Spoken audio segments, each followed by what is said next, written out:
అయితే చినరాజప్పతో ముద్రగడ ఎందుకు భేటీ అయ్యారు? మరి చినరాజప్ప అంటే మాజీ హోంమంత్రి, ఆంధ్రప్రదేశ్ రాజకీయాల్లో ఆయన ఒక బలమైన నేత.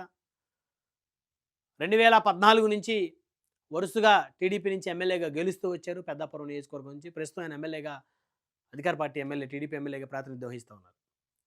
అయితే ముద్రగడ ఎందుకు చినరాజప్పని కలిసారు? చాలామంది చాలా రకాలుగా మాట్లాడుతున్నారు. అంటే ముద్రగడ గారు ఏమన్నా పార్టీ మారుతారా? లేదా ముద్రగడ గారు చినరాజప్ప గారితో ఎందుకు కలిసారు? చినరాజప్ప గారు మంత్రి పదవిలో ఏదైనా అసంతృప్తితో ఉన్నారా? కాబట్టి ముద్రగడ గారిని ఏమన్నా ఆహ్వానించారని. అయితే ఇవన్నీ గాసిప్స్ అనుకోవాలి. ఇయన్నీ పక్కన పెడితే ముద్రగడ పద్మనాభం రెడ్డి గారు ఇటీవల కాలంలో అనారోగ్యానికి గురైనటువంటి పరిస్థితి అందరికీ తెలిసిందే. ఆయన హైదరాబాద్‌లో కూడా కొన్నాళ్ళు చికిత్స తీసుకున్నటువంటి పరిస్థితి.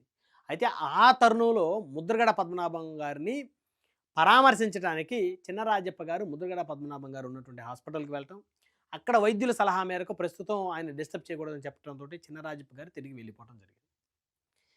ఆ తర్వాత ముద్రగడ పద్మనాభం గారు తన ఆరోగ్యం కుదుటపడ్డ తర్వాత ఒకరోజు టైం చూసుకొని తనను కలవడానికి వచ్చినటువంటి చినరాజప్ప గారిని తానే తన ఇంటికెళ్ళి కలిసి పరామర్శించి తనతో మాట్లాడి తన ఆరోగ్యం గురించి తనకి ఎక్స్‌ప్లెయిన్ చేసి సో, తన మర్యాదపూర్వకంగా కలవాలని అనుకున్నటువంటి తరుణంలో ఈరోజు ముద్రగడ పద్మనాభం గారు తాను స్వయంగా చినరాజప్ప గారి ఇంటికి వెళ్ళి ఆయనతో భేటీ అయ్యారు.